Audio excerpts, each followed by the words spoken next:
I'm excited. I'm excited. Some good news officially dropped. It's not 100% finalized, but I don't know if you guys know this, but the one person I wanted Seattle to hire originally, other than Dan Quinn, was Mike Macdonald. And Dan Quinn, after that atrocious showing against the Packers, I was like, I don't want him anymore. I want Mike Macdonald. I want Mike Macdonald.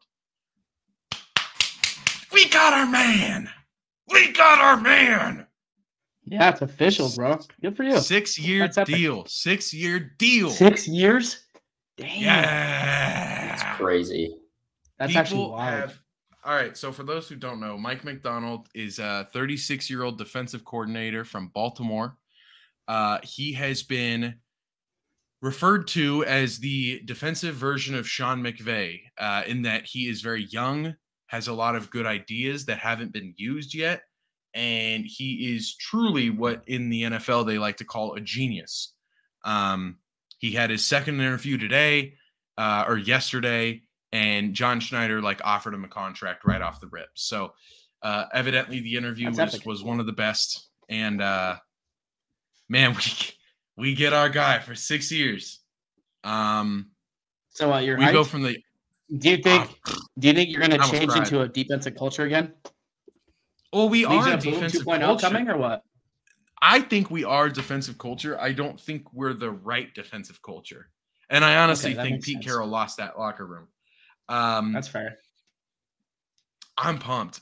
Granted, we lost our offensive coordinator. Thank God, the guy was a bum. We lost him to the Bears, and then we lost Clint Hurd, our defensive coordinator, to the Eagles, and he's now the defensive line coach. So we still have to replace a defensive coordinator, which I don't care about because we have our defensive coordinator. But we got to replace our OC, and I was kind of hoping who's your for OC now? No one. We don't have one. Oh, okay. It was Shane Waldron, and now he's with the Bears. So I was hoping for Slowick. I think it's Bobby Slowick. He was the offensive coordinator for the Texans. I like that. Yeah, he was the offensive coordinator of the Texans. He was actually the Niners. He used to be like a Niners guy. I was about to say, he sounds really familiar. What's his name? Bobby Slowick. 2022, he was the passing game coordinator. And then he became the offensive coordinator for the Texans. And we had interviewed him, and it was a great interview. But after we hired Mike Macdonald, he informed us and a few other teams that he's staying with the Texans, which is good for him. I also wanted Ben Johnson from Detroit. Ben Johnson's staying with Detroit, which is fine. Otherwise, he probably wins the head coaching job. But man, we have our man. All I wanted was Mike Macdonald. I said it 4 weeks ago too, after the Bears or after the Packers smoked the Cowboys. I was like, give me Mike Macdonald. That's all I want. And there were some rumors that he was going to get hired, and he officially got hired today. I think they just have to finalize the contract tomorrow, but man, this is huge. No, he's official. He's official. He signed his contract. Yeah, I saw that was official. Yeah. Patriots got a new special teams coach. Was it Jeremy Springer? It is Jeremy Springer. Yes. Why is my name Squirty Birdie? Why is that the case, Phyllis? And how do I change that? I got it. So, the Patriots hired Jeremy Springer as our new special teams coach, which is I don't really know. I mean, cool. But what was interesting, actually, what's his name? Is it Luke? How do you say it? It's Luke Getsy? Was that the Bears offensive coordinator? A while ago, recently. Well, so he went on an interview with the Patriots to be our offensive coordinator. Yeah.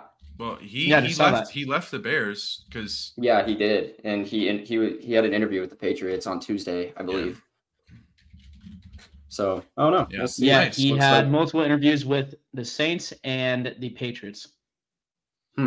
So that would be kind of cool, but I don't know if I would They want someone that was the OC for the Bears in the last couple of years. I know that's kind of like where my says that head's he's at, well too. I'm like, respected. So I don't know. let's see what We shall happens. see. Maybe the Bears are just a Speaking horrible about coaches, organization.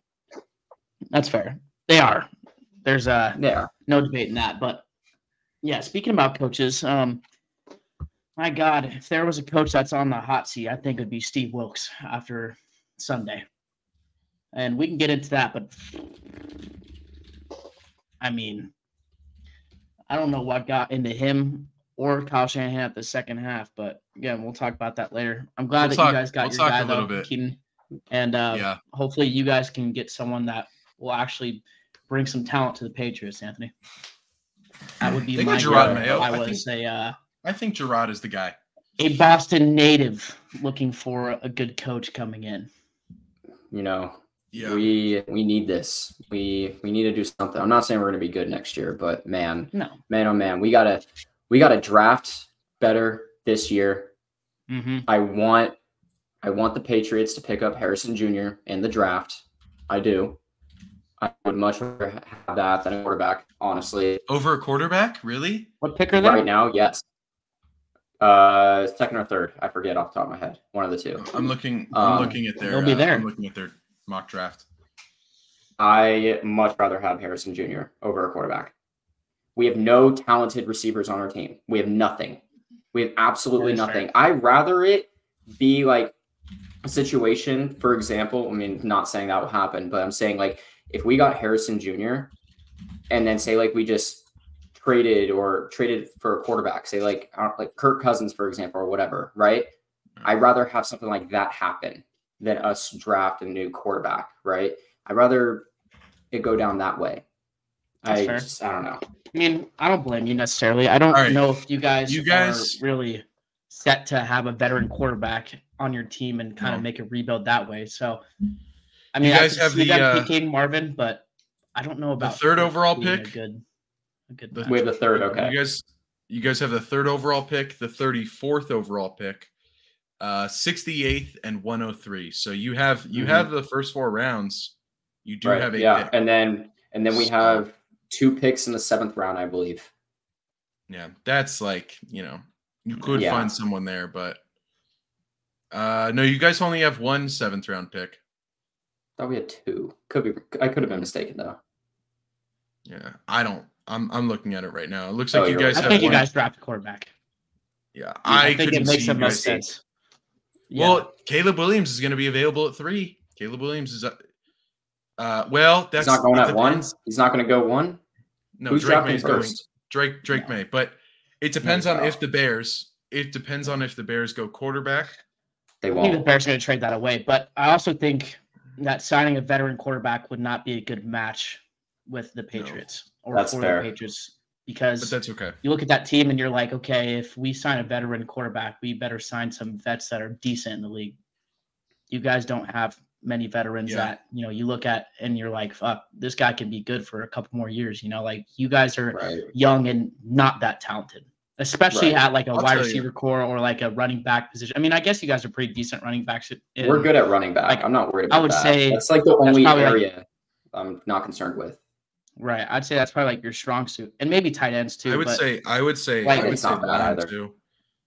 I wouldn't look at your guys' team and be like, oh, you guys have some all pros at running backs or like some really big game changers at running back. Like I really do think, again, both of them are pretty solid, but look at your offense and there are some stars, like some good players for sure, but not any, pro bowlers or all pros or guys that you say, oh, those are game changers.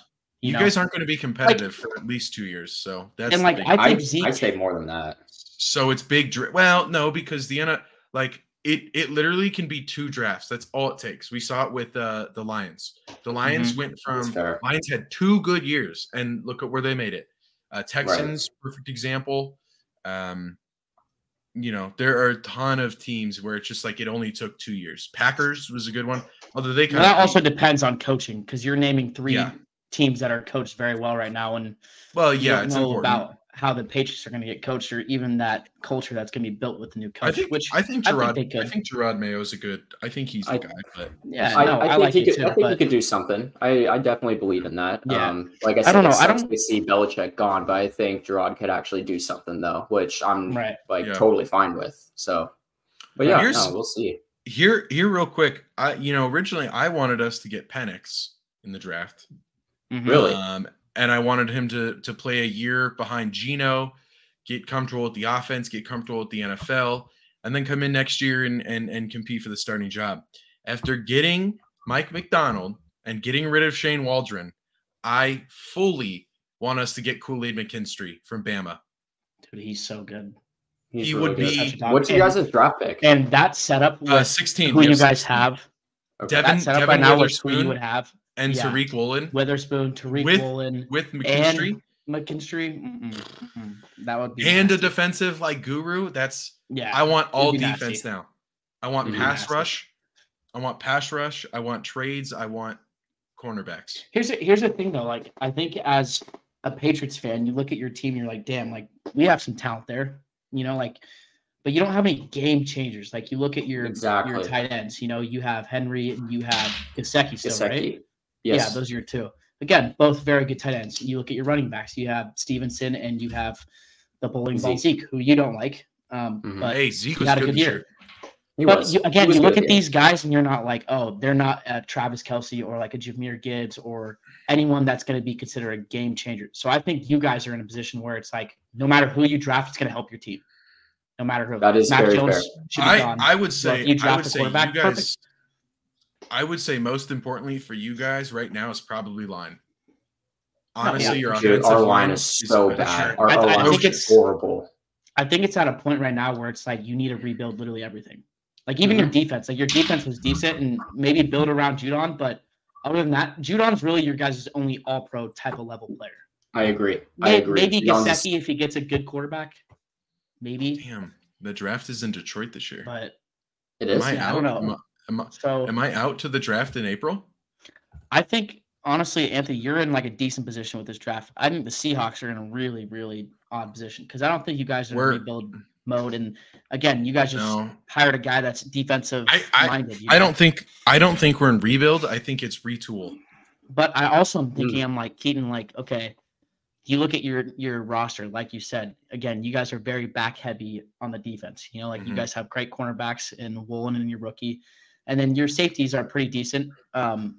Diggs was a little bit injured this year, or he didn't have as good of a year as he had in the past. Nah, he was a little injured, but he just wasn't. He just wasn't as good this year. And then I think you guys will probably get rid of Jamal if I hope so. His contract is up. I saw Jamal. It's not trade him because he's just not a fucking good fit in that defense. I saw Jamal Adams might be retiring too, so. Right. There's rumors that he's been contemplating it. I think Kool-Aid McKinstry would really, really add a dynamic playmaker in that secondary that already has a ton of them. Witherspoon should win Defensive Player of the Year. Or excuse me, Defensive Rookie of the Year. He should. And honestly, he was probably a top 5 cornerback in the league. He was the best tackling cornerback in the league, I think, by a good margin, which is funny to say from a cornerback that's coming out of Illinois. He was a dog, though, in college, too, and we kind of called that. I think if we can trade, if Jamal stays, I think we could trade for – damn, they have Cooper DeJean as a top 10 player. Good for him. Good for him. Wild. Good for him. Baller. Making out the cuts, bro. He's from the hood. I know. He's got a name like it. If you guys don't know, Cooper DeJean is a white cornerback that's in this draft and is the first white cornerback that has come out of college in a very long time and been a good prospect. So he's definitely going to be on the all-white team if there was on the all-white team. Yes, he is the all-white starter.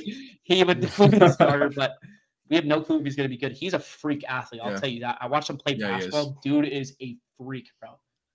He before we move on, there was another safety that came in and played really well, and I can't remember his name for Seattle. Oh, Julian Love. He came in for Julian Love. Yep, that's who it was. Julian Love was a great. Julian Love is who I want to build. He is who I want to build the safety position around. Yeah, and I think again he's a baller. I don't know if Jamal is still signed through this next year. I think you should trade him. I think you get rid of him. Jamal you don't sucks, maybe he dude. retires, but I said it all year. Again, I think a healthy Diggs and a healthy Love, because Love had some problems with injury too, I think, at one point, right? He missed a couple games, like a weird neck injury or something.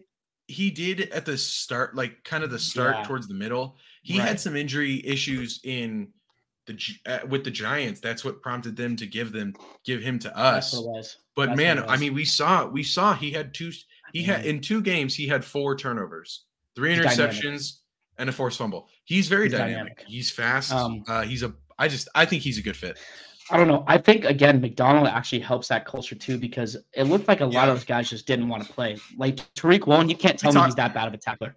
I've seen him. No, I've seen him play. I've seen him against the Niners. I'm like, God, dude. I talked about it. Yeah, I talked about it. I think right before playoffs started, about my thoughts on the Seattle defense now that the season was over. And I think for me, the biggest thing was it was like there was talent at every position, but there wasn't chemistry at any position. And we saw it. Like I described it. There was that play when we barely beat the Cardinals, and Tariq Woolen goes up to the kicker and grabs his nuts and starts kind of doing like hold my balls in front of the kicker. And it was like, dude, you won off a missed field goal against the 4th worst team in the NFL. You did not play well, and you have the audacity after missing the playoffs to still flex. There was another play where we're on like the 3-4 yard line playing defense, and there's a rush up the middle, and there's like that whole scrum where every player on the team, on both sides tries and gets involved and tries to, push the player from getting in the end zone. And there's literally a play where Tariq Woolen and another linebacker were just like out of the play. They just like stepped backwards and was like, I'm not getting involved. So I think it was a culture. I think it was a fit. It was a chemistry thing.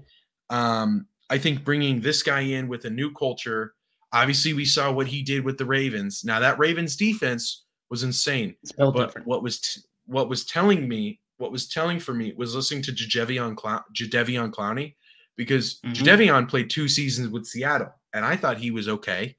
And he said, Mike Macdonald is the greatest coaching mind and person I've ever been around. And he's the most helpful. He's the greatest coach I've ever been around for my career. And I was like, that's the person I need.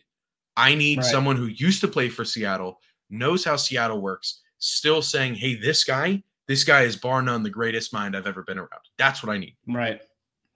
So and I think that's like the right signing. Like you look at a team like Seattle in the past, and they've had, great cornerbacks, great back seven type of players, and great physical linemen, physical linebackers, like a good defense overall, a great defense, let alone maybe one of the best ever at one point. But you look at that and you're just like, okay, like last year was low-key a fluke, like you guys didn't play well, you didn't tackle well. It just seemed like you weren't wanting to play. The defense got worse. I know Tariq. I know Jamal Adams. I know that they want to play, and maybe they're just, different type of players in a system that isn't built culturally.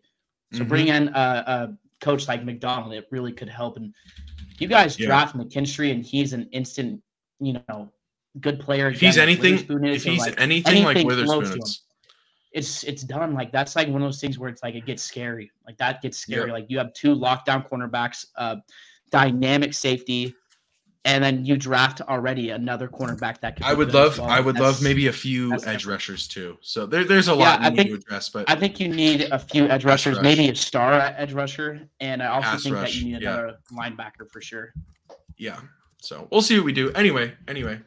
But yeah, good for you, dude. Yeah. Thanks, man. You guys start someone that's decent, or even good at that.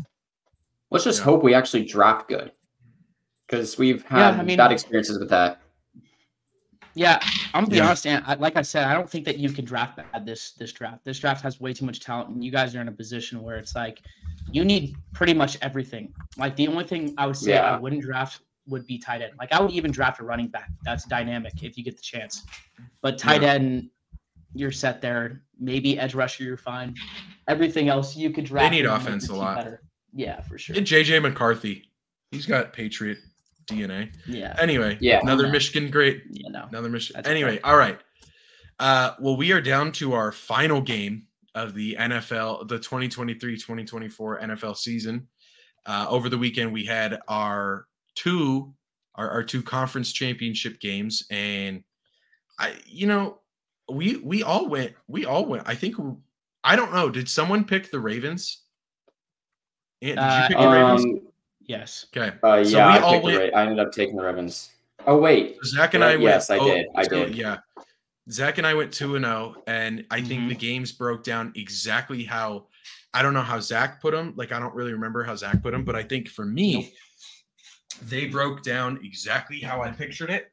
I said, getting into the first game, Baltimore playing Kansas City. I said that Kansas City, like Baltimore, should win this game. Just off talent and like players and personnel. I said, but Kansas City's gonna win this only on the basis that they're experienced. And they literally they fit perfectly. It's also Patrick Mahomes. The Mahomes effect is a real thing. Let me just pull up the numbers. Kansas City beat the Ravens 17-10. Mahomes went 30 of 39, 241 yards with 1 touchdown. No turnovers, which is huge against this Ravens team. Lamar, though, 20 of 37, 272 yards. 1 touchdown, 1 interception, only 54 rushing yards. He didn't look great. Less than Purdy. Yeah, he didn't look great. And you know what? You know who did look great and who's continuously looked fantastic despite kind of a weird regular season? Travis Kelce, man. Travis Kelce. He 11 receptions, 162 yards, and a touchdown. He was. I don't want to compare Kelce to anyone, but it's reminding me a little bit of LeBron. I'm gonna be honest. He's getting up there in age. He has a decent regular season. He's still considered one of the better tight ends in the league. Then something fucking flips, dude. He got to the playoffs. I saw him throw the helmet. I was like, "Yep, he's going for 100 easily." Like, there's a different vibe that you get from players that have been there, that are experienced, and know that they're about it. Travis Kelce, again, he might be cringe with everything that's happening with Taylor Swift and how he's throwing helmets and stuff, like all of that. Like, I get it. But Travis is about that. There's not one singular person in the NFL that can guard him one-on-one. And again, I don't want to compare him to anyone, like I just said, but it's different. He's something that turns on with these all-time great players that I've only seen with a couple. He's got people. He has the Jimmy Butler effect. Right. Look, it's just a couple of teams, a couple of players specifically that can do it. And going into that Bills game, Patrick Mahomes is like that. Going into the Bills game, he had. Hold on, real quick. I'll just say this. Going into that Bills game, he hadn't had an NFL receiving catch since Week 11, and in 2 games, he's got 3 touchdown. 3 touchdowns. Sorry, he's got 3 touchdowns and over, I think, 220 receiving yards. So, honestly, Keaton, I called this before the game. Sorry. Go ahead. No, you're fine. Pull up the stats again on that game. If I'm correct on this. Here, and I'm going to full screen them. In the first half, it was either Travis Kelce was either 9 for 9 or he was 10 for 10 in the first half. Yeah. Was that with 1 touchdown or 2 touchdowns in that first half? So he just had a single touchdown. Was it the first half of the Bills game? No. It was this game right here. Yeah. No, it was this game. Yeah, he only had 1 touchdown. No, because he ended 11 for 11. In the first half, though, that's what I'm saying. In the first half, he had 2 touchdowns, right? No, I think he just had 1. You just had the 1? He finished the game he started the game with the touchdown. Yeah. So 10 for 10, the first half, absolutely insane. Ridiculous. Right. The man was on one. I'm sorry. I think I'm gonna say it. If Chiefs win, I think Travis Kelce will then be solidified as the best tight end to play the game. I can't do That's it. Tough. I can't do it. I could make the argument for Patrick Mahomes over Brady. It's hard for me to make the argument over Gronkowski or Gonzalez. Well, it's definitely over Gonzalez, but Gronkowski is over Gonzalez. No. For both of those, there's no shot. Patrick Mahomes is not even close to Tom Brady yet. If he wins this Super Bowl, I think no. That's what I'm saying. Top 3 quarterback. But I think if he wins this, if he wins, I think there's an argument to be made about it. Okay. That he could I'm not saying they're cooked, but I'm just saying I could understand, like, if someone wants to drop the argument, saying, like, you know, it's like Curry wins that ring against the Celtics, and people are like, okay, you know, I'm not going to let you say he is, but I'm going to hear out the arguments that he's a top 5 player all time. It's like now the arguments are starting to become validated, whether or not they are true or not. So the argument that Patrick Mahomes is the greatest quarterback we've ever seen is not valid. Now, if he wins, and I think this is what you're saying, Keaton, to me, he's the best quarterback I've ever seen. Talent, winning, all of it. Like, I'll be completely honest. I think he's more talented than Tom Brady. I don't think that he's won enough yet for us to put him there, but he wins this ring with this roster, and he wins it convincingly. He wins the Super Bowl MVP. I think there's an actual argument to be made. He's the second best quarterback of all time. I think there's a clear argument that he is top 5 easily. But I'll say this. If Travis Kelce goes and wins this Super Bowl and he plays well, and he won't win Super Bowl MVP, but if he plays well, I think there's an argument that can be made, but I don't think there's ever been a prime like our boy, dude. And I'm going to say our boy because we got to watch him growing up. Gronk was a different man. Gronk was a different man, bro. Like, I do like Kelce. I truly do like Kelce, and I think he's about that. But Gronk was a different breed, bro. Like, and maybe I shouldn't say our boy. I should say Anthony's boy. But I like to say that we got to watch, like, the greatest duo of all time, at least in that sense, tight end to quarterback. And you know, I think Kelce and Patrick Mahomes are close, and maybe I just don't like them because, you know, they're ruling the NFL, but I would not put anyone above that duo. I also saw an argument that was made that they're the best quarterback to ball catcher duo of all time. And I'm like, no, that's false. Montana and Jerry were still Zach is saying that that duo, Travis Kelce and Patrick Mahomes, are the best. What is it? What'd you say? Ball catcher? It was like the best throwing to ball catcher duo of all time. So I'm not going to say specifically quarterback and wide receiver, but like quarterback and then you can name whoever you want. Yeah. And I think there's an argument that can be made. I think there's an argument. Maybe top 3. But there's an argument, but it's not we did see number 1. We did see over the weekend, Travis Kelce broke the record, broke Jerry Rice's record. And let's be honest. It's not like, you know, this is Travis Kelce's, you know, he's going out in a blaze of glory. He's got 3 or 4 more productive years staying healthy. Right. He already broke Jerry Rice's all-time receptions record for playoff games. And, you know, you think about you think about the greatest, like, let's just say quarterbacks and wide receivers. You think the greatest duos that stayed together and played together. And really it comes down to Jerry Rice and Joe Montana. It comes down to, at the moment, Patrick Mahomes and Travis Kelce. It comes down to Gronk and Tom Brady. You know, I think you could make the argument for Joe Flacco and Amari Cooper. So you could make the argument. Both are elite. Well, and I think right there. Yeah, I think you know, people often forget, like, another big one was Jordy Nelson. Like, this is genuine.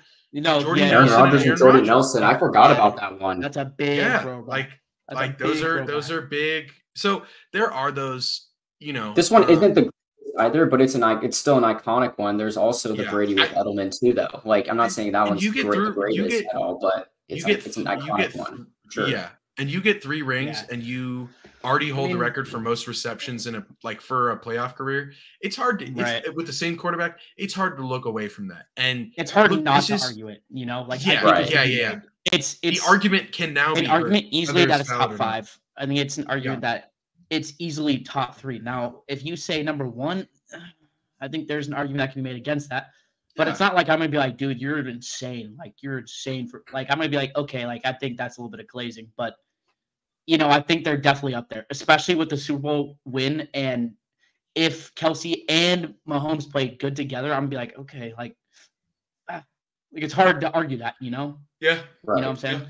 But I want to switch it to the Ravens before we move on. I mean, yeah. Let's can I just Go ahead, Ant. Go ahead. I'm gonna let you finish, Taylor, but Ant's gotta talk. Okay. Hello, Kanye. I gotta say, man, Ravens were just bad that game. I'm sorry. Too many mistakes. A lot of errors going on there. Lamar was not there, and Zay Flowers sold the game. Just Zay. That one drive. That was big. It wasn't just Zay, but that whole entire drive was that one drive, and I think we all know which one we're talking about. The drive when Zay Flowers not only taunted, but then also fumbled the ball at the end, and the Chiefs were able to get that touchback. Now, the interesting thing, though, is that Zay Flowers, besides those two errors, Zay Flowers and Lamar, they ran that freaking drive together. Like, that was – and it's just interesting. Like, great catches all around, great throws, great passes, everything. But Zay Flowers taunting like that, it was stupid. It was really dumb. I'm not going to lie, though. It was kind of tough, but it was stupid. Especially when you're a rookie, man. Like, come on, bro. Like, sorry, you've never been here before. Just be humble about it right now. You guys are not in the situation. You're not in the situation to do that. You're down by a touchdown right now, or by a few at that point. I can't remember what the score was. Oh no, it was. They were only down by. They were literally down by single score. They could have. Yeah, they could have tied the game up at that point. They tied the game. Yeah. So it was like, bro, come on, don't be cocky like that. Stay humble. Do your thing. But nope, he did not. And then proceed to get to the 6-yard line or something like that after another catch by him. And then Lamar proceeds to throw it to him again. And this man, instead of just catching the ball and hugging that ball and just going down, or maybe just going in a little bit and still going down, keeping that ball secure, arms out with the ball out wide open, gets hit, fumble, touchback. Can't be doing that. That was if he just went down. In my opinion, I get the drive and I get where he was coming from and what he was trying to do there, because you see guys do that all the time, right? But in this situation, though, I feel like it really. I mean, and like I said, it's hard to judge that right off the rip in his situation, right? That's tough. Like it's a tough call to make. I mean, you're trying to score as fast as you can, and if that's the case, right? But a smarter decision, I believe, now looking back at it, if he just tucked that ball and just went down, they would have been on the 2 to 3 yard line, 1st and goal, easy touchdown. In my opinion, I think that would have been a little bit better, but it was just tough. It was tough to watch at the end of the day. It was really tough to watch, and it was really hard to see that happen, though. It sucks as a football fan, because you look at a wide receiver like that and you go, and he had such a special year and he's a special player, but that is a huge learning curve that just happened to him. And if he's had a life lesson specifically with football that has ever occurred to him, I don't know if that beats that moment. You know, I think that's, again, not rock bottom for a player like that, but that's one of those players and one of those plays where you look at it and you say, man, that's going to teach him a lot. And it sucks because, you know, I look at this Ravens team. I'm going to tell you guys a couple of stats that I thought were crazy. I was watching some of these analysts talk about all these guys and how Lamar beat the playoff accusations and how he can't win a big game the week before. Mind you, he had a good game. I'll tell you that. He did not have a good game against a well-coached team and a veteran team and the best quarterback that I've ever laid my eyes on.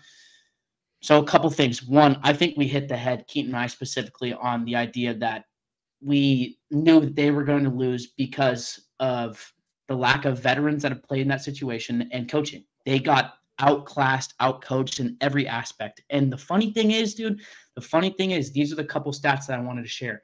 Number one, since Patrick Mahomes has lost to Tom Brady, who maybe it was Joe Burrow. No, I think it was Tom Brady. Since he lost to Tom Brady, he has not thrown a pick in a playoff game. He has thrown for 11 straight touchdowns with 0 interceptions. And again, you don't see this very often in players or even coaches, but I saw this analogy. I'm like, okay, I understand.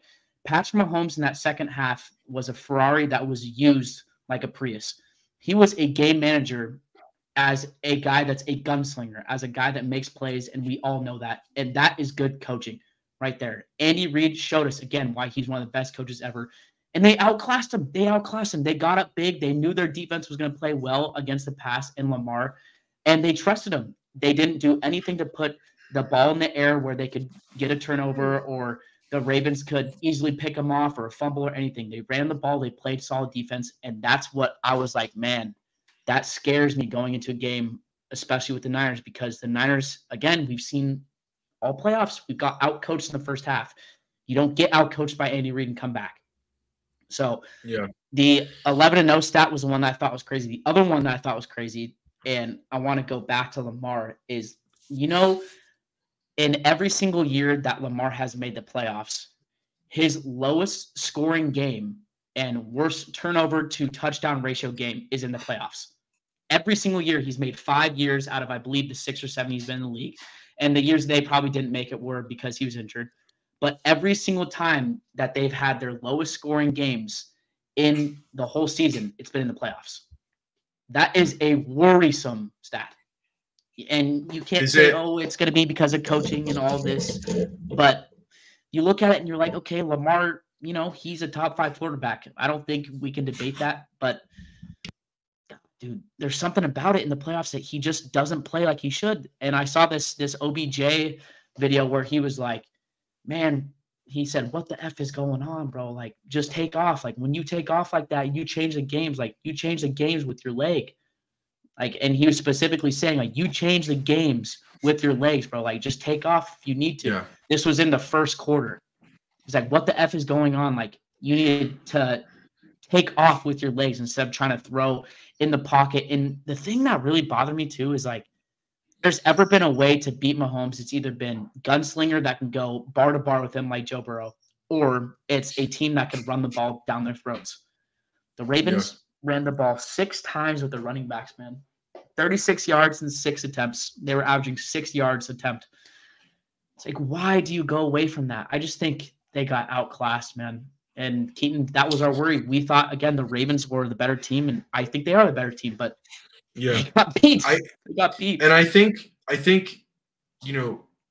kind of going off what Anthony said, I don't think the Zay Flowers is the one, is the straw that breaks the camel's back. I think there were so many opportunities for Baltimore before that play to come back and win, or, their defense is battling. They get down to 3rd down, and then something stupid happens. And we saw it with they had backed up Mahomes in his own end zone early in the second quarter. And, like the score is 7-7, I believe, but you can really make momentum last by a 3-and-out, getting great field position from a punt, maybe starting on the 35 or 40. And Travis Kelce baits Kyle Van Noy into a silly, unnecessary roughness play. Now, you could argue, hey, that's a bad play and all, or like that's a bad call. I don't know why you call that. But then the next drive, they get Travis Jones. I don't know if it's the next drive, but later down in the game, another 3rd down, they force Mahomes into an incompletion, and they call penalty, roughing the passer, because Travis Jones literally clotheslined Mahomes as he was trying to throw the ball. And dude, that was so funny. That was hilarious. Oh my god! Yeah, knocked him out. He should have hit him harder. That guy. It was. So I was watching the game with Hunter, my buddy, and we were literally just like on the floor, like laughing because of how cartoonish that looked. But that's the point. I think, it's not like one play doesn't kill the game when you lose by 7 points, right? Like, Zay Flowers undoubtedly should have got in. And it's ironic that he catches that ball on L'Jarius Sneed, pushes L'Jarius Sneed back in the ground, gets the taunting call, which I looked at Hunter when he said that, and I go, they're going to call taunting call. They call it.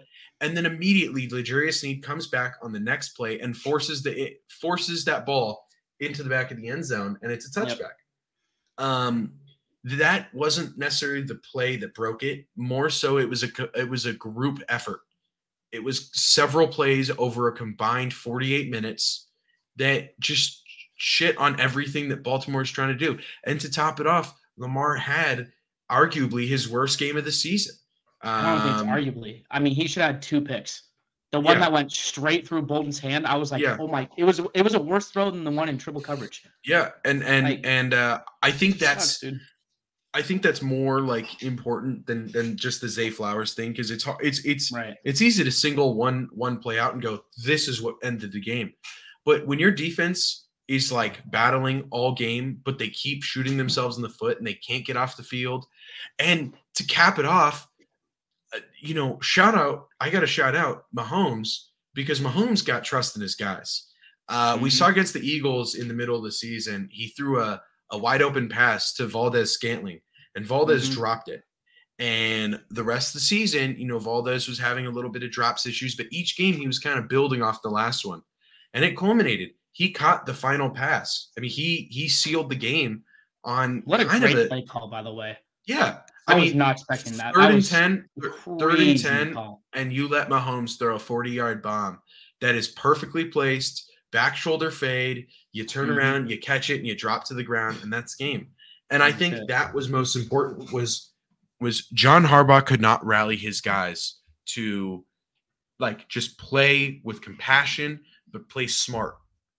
I think he told them, he said, play how you guys have been playing all season, but how they've been playing all season is we're better than you, and we're going to play bully ball, and it doesn't work in the playoffs. Refs are far too caring. You're far too into it, and you're playing Mahomes. Mahomes is regardless of what Mahomes is LeBron in that he gets anything he wants. He gets foul calls. He gets open. It's his thing. So it was a culmination of things. Baltimore didn't deserve to win that game, and it's exactly what I said that they would do. They shot themselves in the foot. They were clearly the better team. They clearly had more talent on both sides of the ball, but the end result is you can't beat a team with that much experience when they're playing as smart as they are. Agreed. So, and the thing that sucks too is you look at a game like that, and that's one of those games where you're like, okay, if Lamar plays well, I think we stop the slander, But now we don't see Lamar as an elite quarterback that could win it because he played bad. He didn't play himself. And I'm starting to think, I'm like, man, I get the media, and I get how everyone's like, oh yeah, they shouldn't listen to the media and it shouldn't affect them. The media really does affect players. It really does affect the players. And I'm starting to see that. And a lot of these guys, again, I don't want to be a homer with this, but Lamar did not take off when he had room to take off for probably 150 yards the whole game. There was a play, and I will add this in post. I know what you're talking about. He literally, it was 3rd and 10. The strip sack play. No. It was 3rd and 10. You have the ball. Go. I believe they had the ball with 5 minutes left, and Lamar takes a silly sack. He had 10 seconds to throw the ball, and he had a wide open pocket. And I will add this in post. I'm going to make a note right now.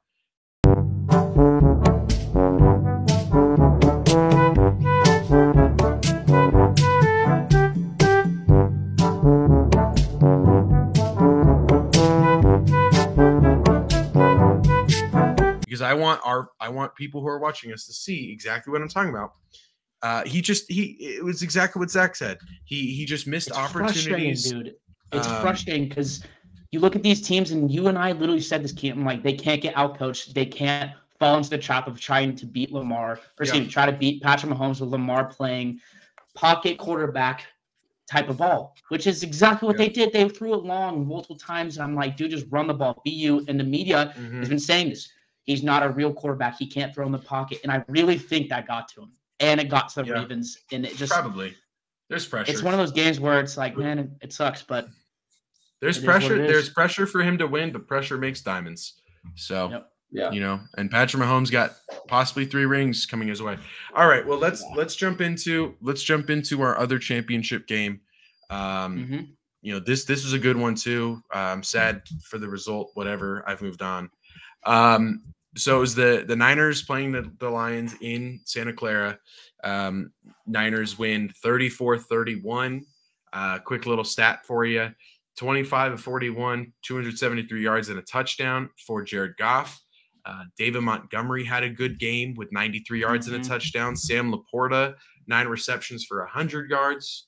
And then, jump into the Niners side. Purdy was 20 of 31, 267 yards, touchdown and an interception. McCaffrey, 90 yards, 2 touchdowns. Debo.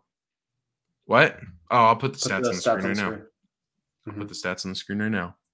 Sorry to interrupt. Nope. You're good. All right, let me zoom in. Oh, that's not wrong way. Last thing, Debo, 8 receptions, 89 yards. I want to just say real quick, I'm going to get my thoughts out of the way.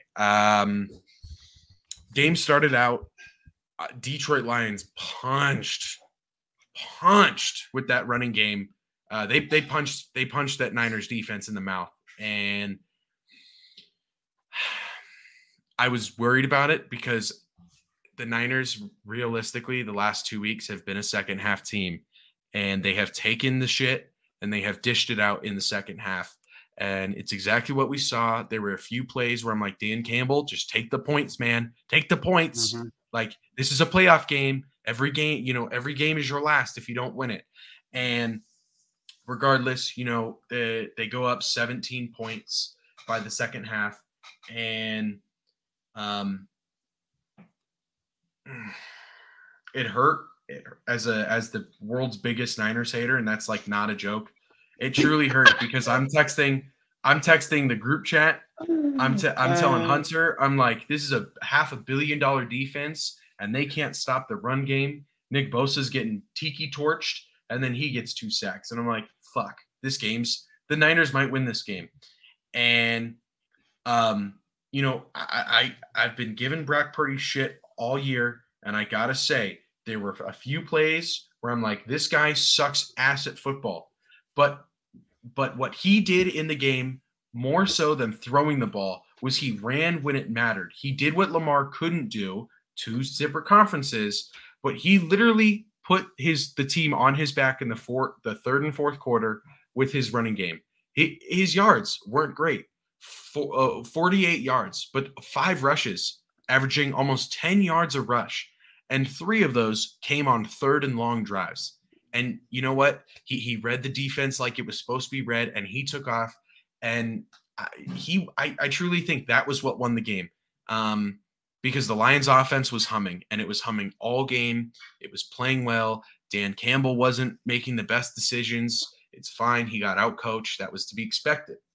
My biggest complaint, I'll leave it on this. My biggest complaint, the Lions could not capitalize when they needed to.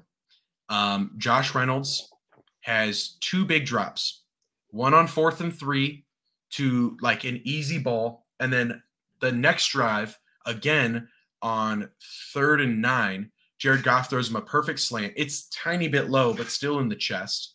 And Josh Reynolds again drops it.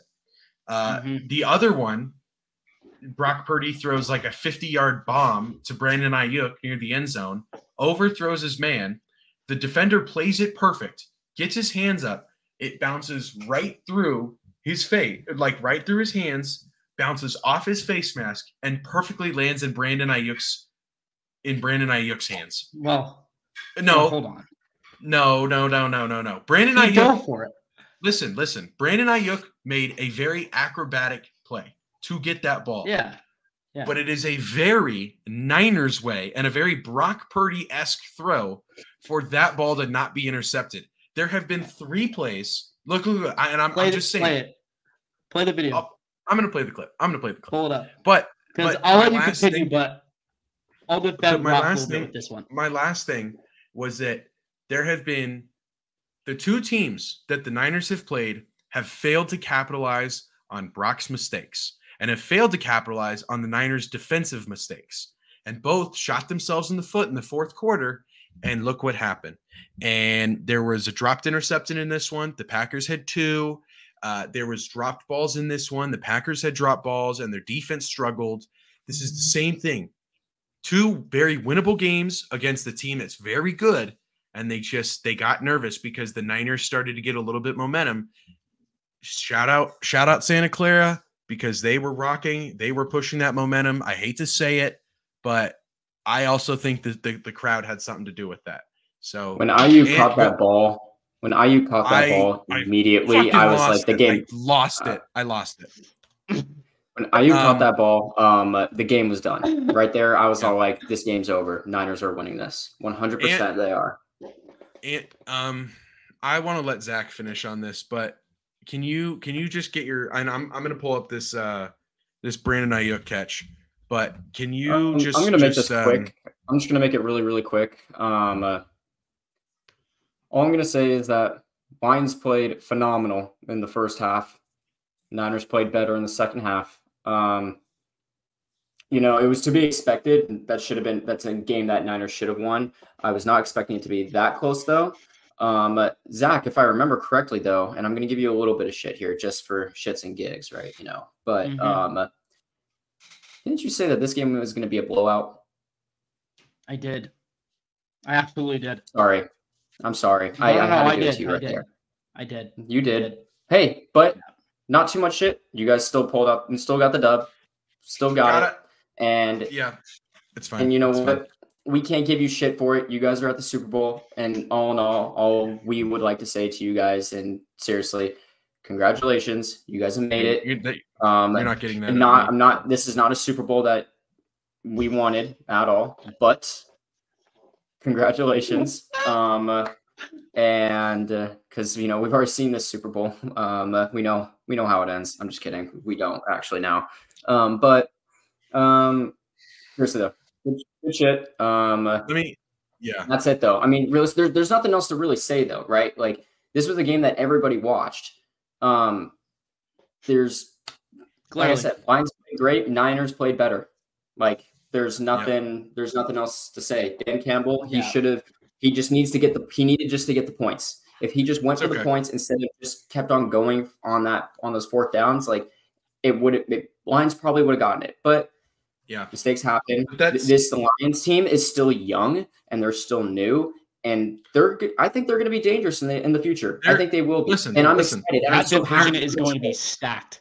Their leading rusher is going to be stacked. Okay, go Keaton, real quick. Or do you want me to go? No. I'll let you finish. I'm going to finish my thought.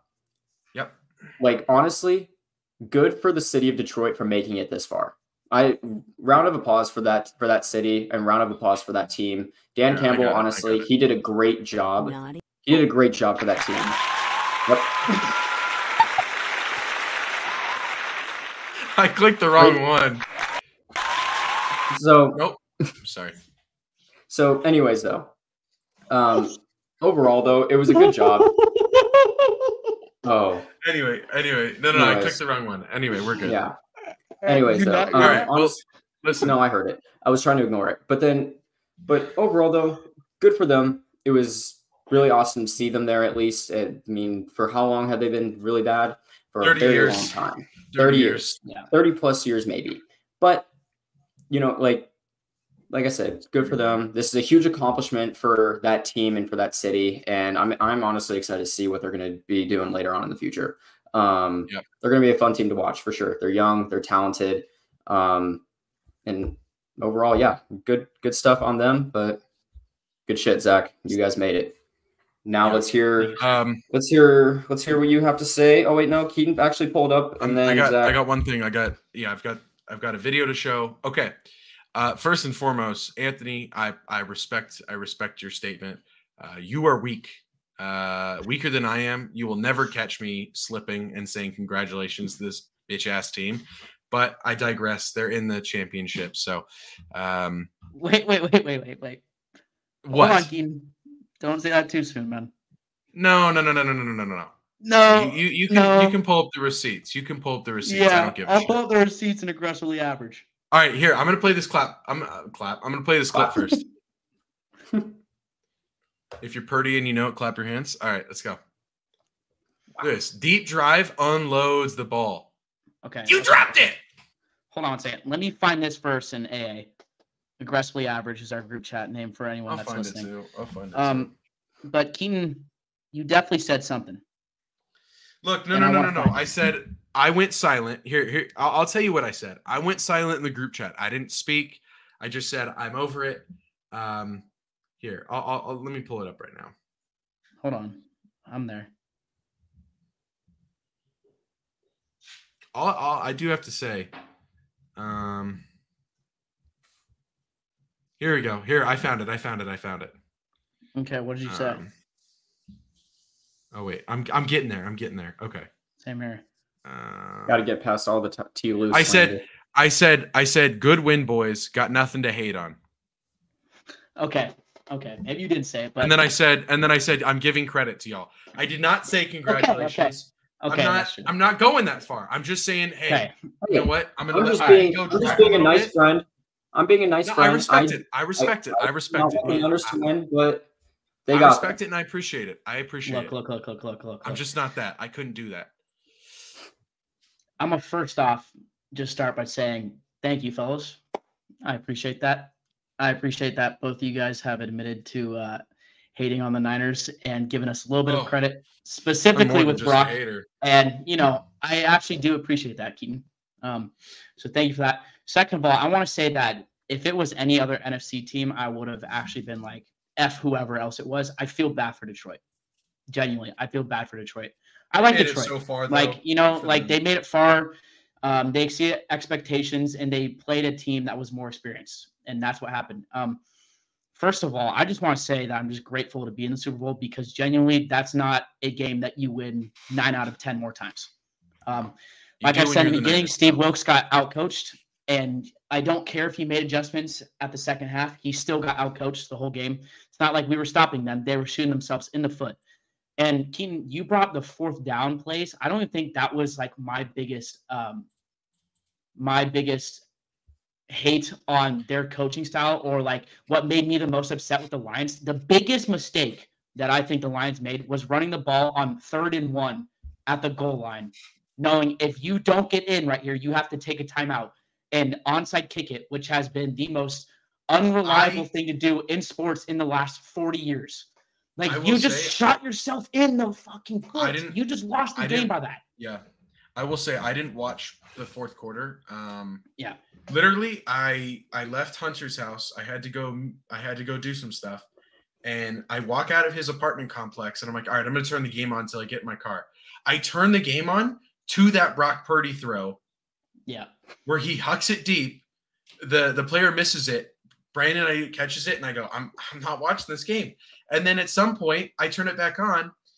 Jared, they run the ball on like 3rd and 6 on the 40-yard line, and they get stuffed. And I literally scream, stop running the ball! Put it in God's hands! And I turned the game off. I was like, this game is bad for my mental health. I can't do it anymore. Play that pass Ayuk again. Like, I want to at least defend Brock a little bit here. Okay. Anyway, I don't go sound ahead. like a complete Niner fan with saying this, and if we would have lost, I would have been like, we got outcoached, and I understand that.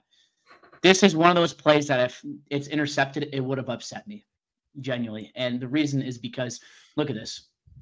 You let them go all the way down.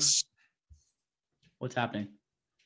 You let them go all the way down to the 7, and he bumps into Ayuk. It's clear as day. And I know he's getting over the top. I know it's a play that's bang, bang. If you slow down right there, not the 7, at the 20 leading up to. Slow the video down. Keep going. I will. Keep going.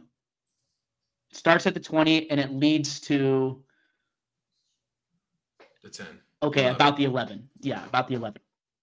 And then he catches it damn near at the 7. So, first of all, I'll say, look at the ref. He throws a flag because he gets in the way. And I'll say it. I'll say this. I think it's a great defensive play, and there's no flag that should have been thrown, right? If you throw a flag there and you pick it up because Ayuk catches the ball, then admit that. Like, I understand it. But if you're going to throw the flag there and Ayuk doesn't catch it and they throw an interception or they call an interception and pick up the flag that they threw, then I'm upset as a fan. But I need to get this out, dude. I need to say this. If I was a betting man, I don't know if I would bet on the Niners going into the Super Bowl. Like, I think it is kind of crazy that the Niners are favorites going into this game.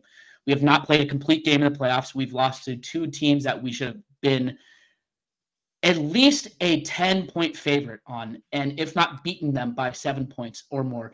And we got outcoached by coaches that we should not have gotten outcoached by. You've won your 2 games. Steve Wilkes. You've won your 2 games by a combined 7 points. Yeah, which is not Niner-like. Which, again, that is another thing where I'm like, okay, that scares me as someone that if I wasn't a Niner fan and the Chiefs are going into this game thinking they're confident, you got to look at a Niner team and be like, dang, they just won in a very unorthodox way 2 weeks in a row.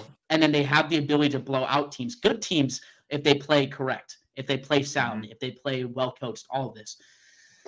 My biggest thing right here, right now, I think the Niners could win again by 10. Again, I'll continue saying this. I'm not guessing that they're going to win by 10. I do think the Niners are going to win. I don't think they're going to win by 10. But I think the Niners have the ability to win by 10 if you put the ball in Brock under center, play action pass, and hand the ball off to CMC.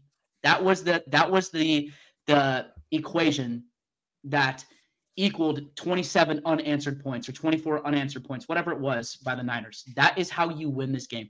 The other one is Steve Wilkes better fucking coach this game like he's going to lose his job if he doesn't coach well, because that's who's been outcoached both times.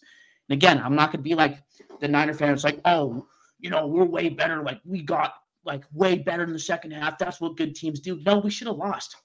Being genuine, we should have lost, both and it games. Makes me nervous going into this game. Yeah, it does. It makes me nervous going into this game, and we should have lost both those games. And again, we won. And then the last thing that I want to bring up, and I've been waiting on it because I've been hearing the hate. I've been hearing the hate. I've been hearing, a lot of things, including some of the people on this podcast. But how can you hate the kid, man? How do you hate him? How do you hate Brock Purdy? He's humble. He's a kid of God. He is younger than us in his second year as a starter in the Super Bowl. I could do what he's doing in the NFL. That's the biggest thing.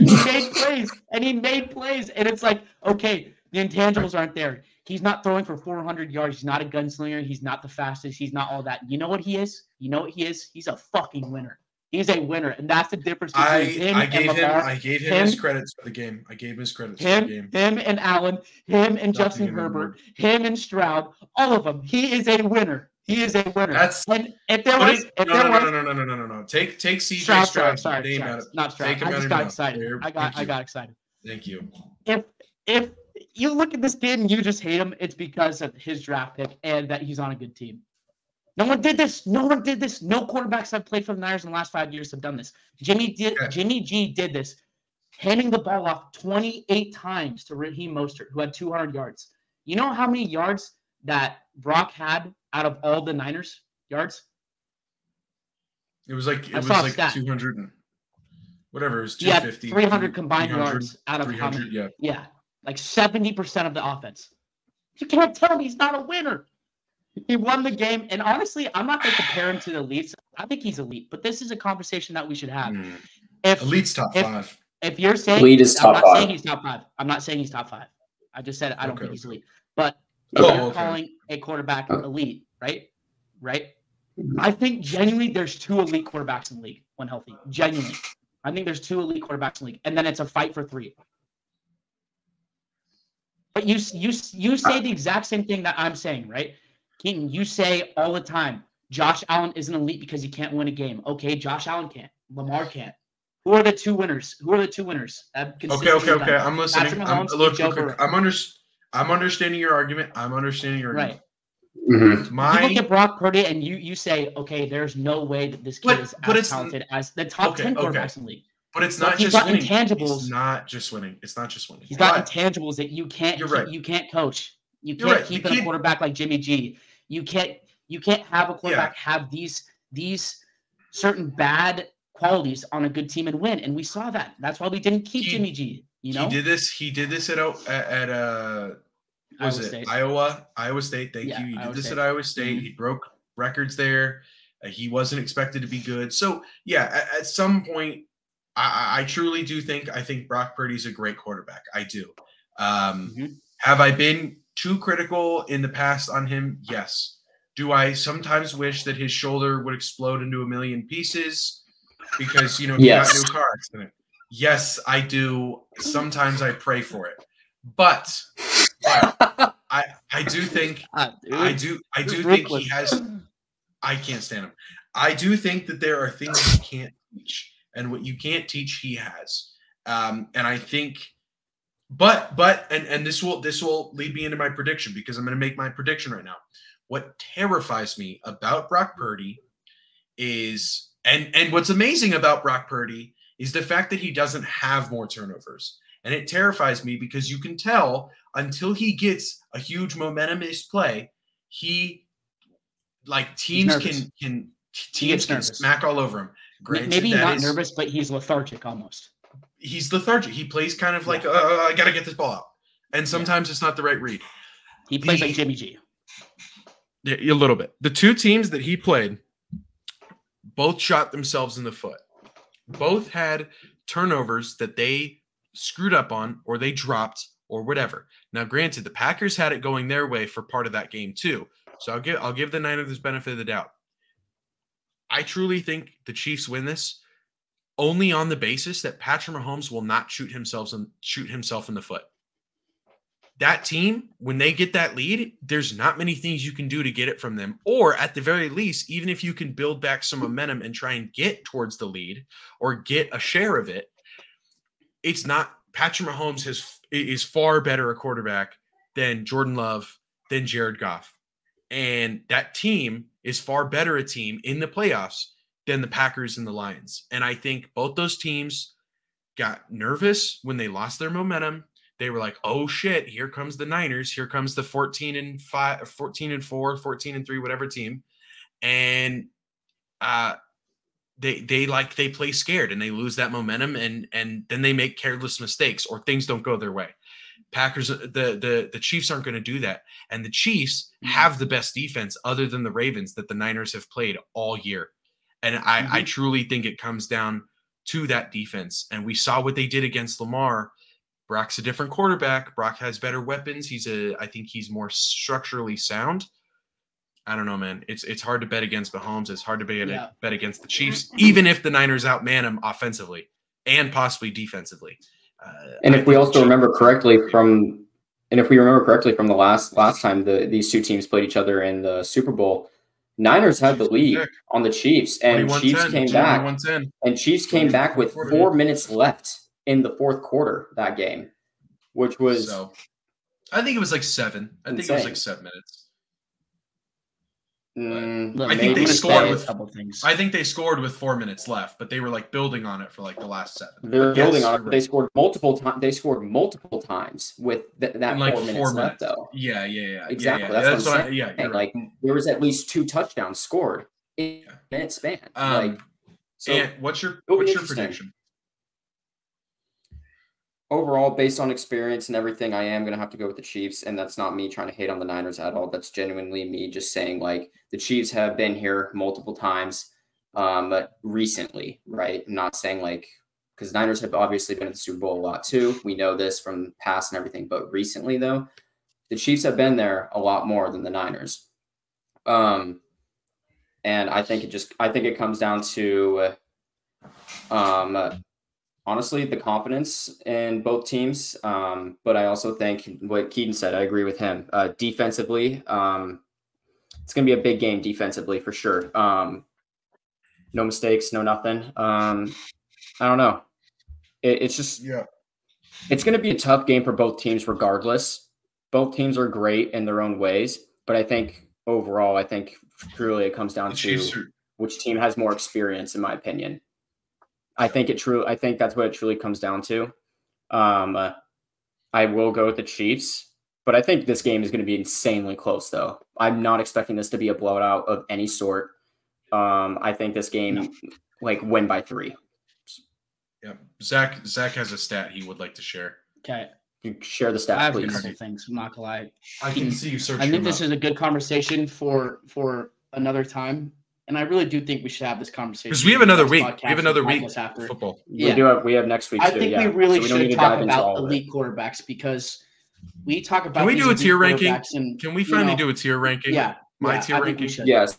But next week. I look at these quarterbacks, I'm like, okay, we throw around the word elite for, Justin Herbert, CJ Stroud this year, Joe Burrow, Josh Allen, Lamar Jackson, and Patrick Mahomes. Those are the quarterbacks that I think that you could say are elite or have been thrown in that elite. Put in the elite category.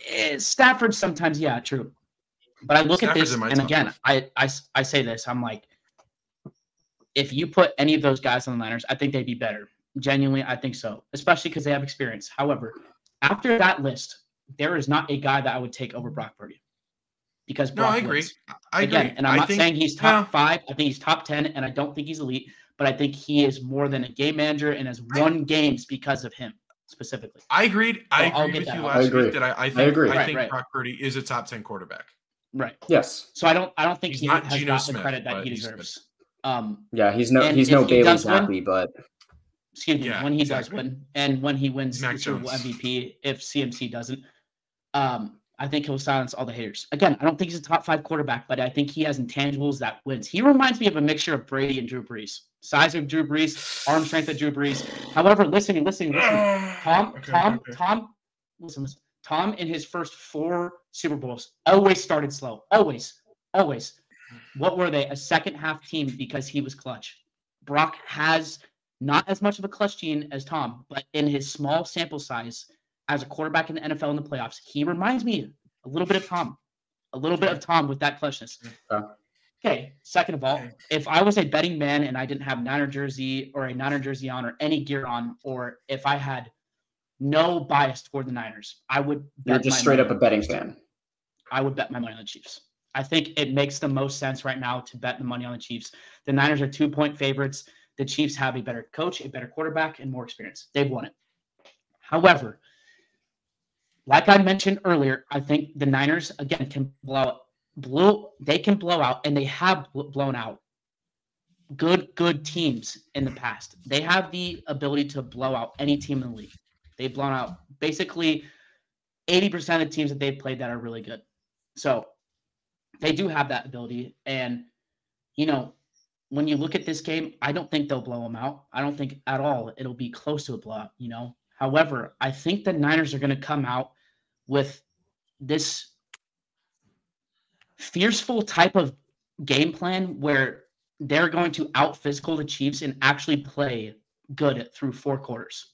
I'm not going to say it's a blowout. I have a big feeling the Niners are going to start out strong because they have it in the last 2 games, and they know how this game goes. They've been there. Shanahan's done it. He's fucking choked, and he's not going to do it again. I think they start out strong, and then Mahomes comes back, and it's going to be similar to the last Super Bowl. However, the Niners win last second. I genuinely think so. I think, I had a dream the other day, and it was either yesterday or the day before, and it was the Niners came down the field, and the final play came down to Jake Moody. I woke up, don't know why, but my gut is telling me – I would shit my pants. My gut is telling me it's going to come down to a game-winning kick. I don't know why. My gut's telling me that, and I think it's going to be if it's Jake Moody winning by 3. If it's Jake Moody going for that kick, I bet $1 billion that the Chiefs win that game. But the thing that I'm saying is the Niners blew out teams this year where you look at them, you're like, damn, they were favorites, but not that big of favorites. 2-point favorites, I could see. I think it's about as even as possible. And again, I don't think they're going to blow them out, and they haven't blown out a team in 4 weeks now, besides the Commanders, but that's another team that we're not going to talk about. I think, again, this comes down to coaching, which I think Shanahan has been there, and he doesn't want to lose. There's something about this team that I think they're going to do it. They're going to do it. I will say. That's my prediction. I think, honestly, the score is going to be 24-21. That's my guess. I think it might be tied. You know what? Actually, maybe 23-20. I think I like 23-20. I think. Okay, all right. Pick a lane here, pal. We're on limited time. The Niners aren't going to have a super high-scoring game. The Chiefs aren't going to have a super high-scoring game. And I think it's going to be defensive, but I think it comes down again like the last. The Niners get a game-winning field goal to win it. I think that's what, or they hit or they miss it to lose it. So it's going to be like 21-20. Pick a damn lane. Yeah, you know what? 23-21. That's my. Okay, all right. That's your final prediction. That's your final. Oh my 21-20 going into the final drive. Right, 7 different dot paths to get to a score. Jesus. Sorry, I was thinking about it because my dream it was 28-27, and then they kicked it for it to be 30-28. If they would have made it, and I actually went through with the dream. I woke up. I also have to go. Look, I think the Chiefs win, but Patrick Mahomes doesn't know it, and nor will he, because he's not going to watch this. He holds my ass cheeks in the palm of his hands, because if the Niners win, and somehow if there's still people watching this, if the Niners win, I pepper stick to it. I'm eating my ghost pepper, and I will have it the Wednesday after Super Bowl. I'm going to call out on Thursday so I can shit miserable feelings the rest of that next day. But I'm praying it doesn't happen. So Mahomes, I love watching this. Dear God, protect my butt. So don't. All right. Also, I'll call this. The Niners have had 1.28 interceptions per game. I think Patrick Mahomes breaks his streak and throws an interception. That's crazy. Even Jared Goff didn't throw an interception. So he should have. We dropped it. Well, Brock Purdy should have had 2. All right. Well, that's our episode. Boys, we made it. 1 week of football left. Next week is Pro Bowl. No one cares about the Pro Bowl. Somehow Geno Smith's a Pro Bowler. So I can say forget it. We're gonna switch things up next week. We're gonna have a fun little episode. We're gonna rank my quarterbacks because my list is all over the place and ever changing. We'll have and we're gonna do some other stuff. We're gonna do some other stuff. You know what? So. That's what we'll do. We'll do a top 10 quarterback list and then have some other segments that are fun. But do a few other things. That will be the highlight. Well, it's been real. It's been fun. Hasn't been real fun. I hope that Brock Purdy listens to this while driving to the practice facility and gets taken out by a semi-truck going the opposite direction. So, please like and subscribe, and don't listen to this man. Go 49ers. Later. Later.